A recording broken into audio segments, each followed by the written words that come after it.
Hello everybody, welcome. I'm continuing on my series of using the ribbon cards and making different things out of it.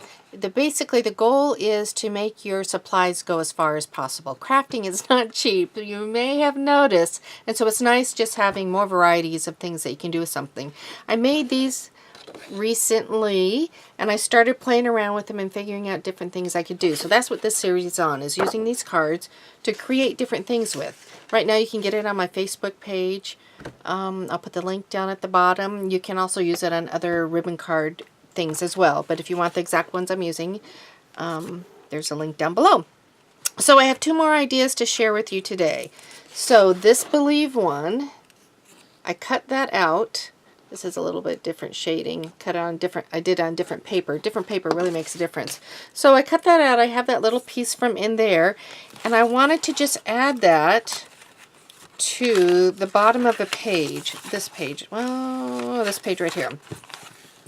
So I'm going to add that to the bottom of the page just to add a little bit more interest.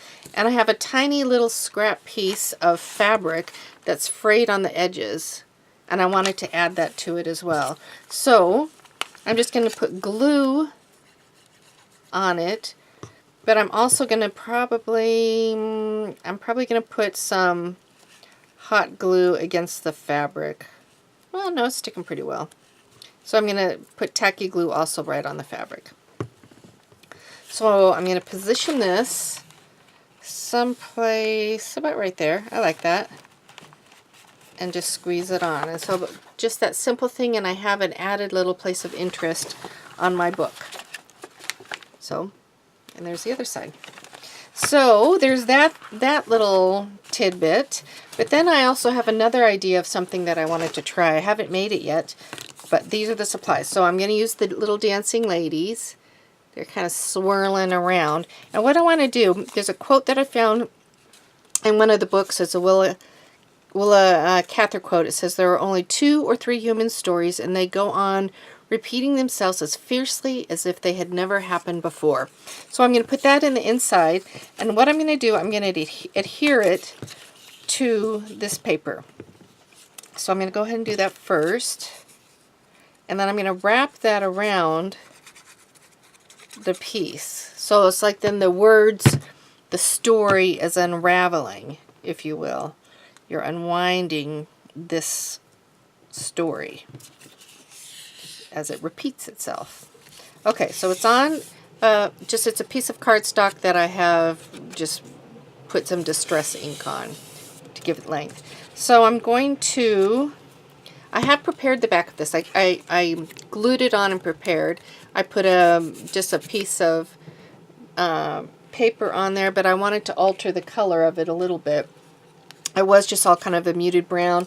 I put a little pink, and then I put a little blue. And how I do that, this is liquid enough. See how there's a little bit on my finger? So I just take that on the card, and I just rub it around. So I don't have a distinct spot, but it puts that color on the card. So, it's a little trick. Okay, so I'm going to glue the end of this to the back side. Just kind of poking out and make it so that I can wind it around. I love how the letters, see on the back side of that paper, you can see the letters from the book page. So I'm going to wind that. I'll go again and just kind of make sure that it's going to fit within that area. So that goes about that far. So I'm going to cut it off here. Yeah, I'll cut it off there. So let's see.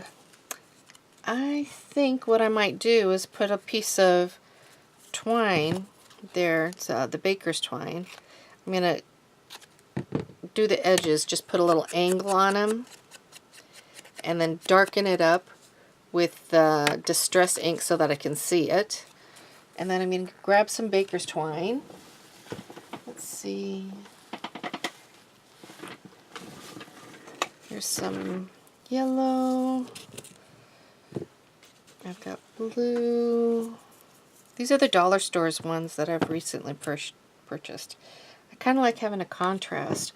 I know I also have a brown one. I don't have it yet up on my table. I found it! Alright, this is the one I'm going to use.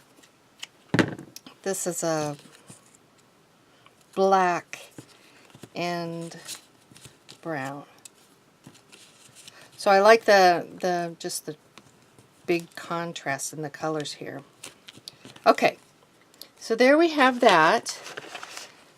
And so if we have it in a book, we pull it out, open it up, and then just start unwinding.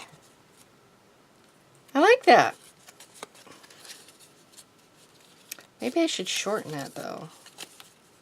No, that works good.